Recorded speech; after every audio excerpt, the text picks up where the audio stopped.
సిద్దిపేట జిల్లాలో కాసుల కోసం ప్రైవేట్ ఆసుపత్రులు ఇష్టారాజ్యంగా వ్యవహరిస్తున్నాయి. నార్మల్ డెలివరీకి అవకాశం ఉన్న గర్భిణీలకు సిజేరియన్లు చేసి డబ్బులు దండుకుంటున్నారు.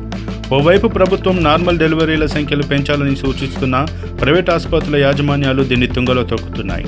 సిద్దిపేట జిల్లాలో ప్రైవేట్ ఆసుపత్రుల్లో 90%, సర్కార్ ఆసుపత్రుల్లో 56% సిజేరియన్లు జరుగుతున్నాయి. ప్రైవేట్ ఆసుపత్రుల్లో ఒక్కో సిజేరియన్కు 70,000 నుంచి 1,00,000 వసూలు చేస్తున్నారు.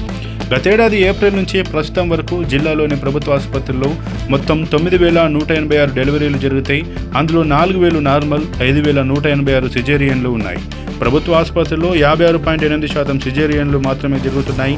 సిద్దిపేట గవర్నమెంట్ జనరల్ ఆసుపత్రిలో మొత్తం 4,040 డెలివరీల్లో 1,936 నార్మల్, 2,104 సిజేరియన్లు. గజ్వేల్ మాతా శిశు ఆసుపత్రిలో మొత్తం 4,012 డెలివరీల్లో 1,675 నార్మల్, 2,337 సిజేరియన్లు ఉన్నాయి. జిల్లాలోని 40 ప్రైవేట్ ఆసుపత్రుల్లో మొత్తం 4,174 డెలివరీలు జరుగుతాయి. ఇందులో కేవలం 488 నార్మల్ డెలివరీలు కాగా 3,686 సిజేరియన్లు చేశారు. గవర్నమెంట్ ఆసుపత్రిలో తక్కువగా జరిగితే ప్రైవేట్ ఆసుపత్రుల్లో ఎక్కువగా సిజేరియన్లు జరుగుతున్నాయి. ప్రైవేట్ ఆసుపత్రుల్లో డెలివరీల కోసం ₹1,000 వసూలు చేస్తున్నారు. చీటీలపై ఫీజులను నమోదు చేసి వసూలు చేస్తున్నారు. సిద్దిపేట పట్టణంలోని కొన్ని ప్రైవేట్ ఆసుపత్రుల్లో నెలకు వందల సంఖ్యలో డెలివరీలు జరుగుతుంటాయి.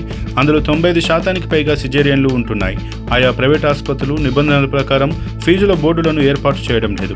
నెలకు కోట్లలో టర్నోవర్ జరుగుతున్న ఆర్థిక లావాదేవీలను పరిశీలించే ప్రభుత్వ సంస్థలు వీటిపై దృష్టి పెట్టడం లేదు.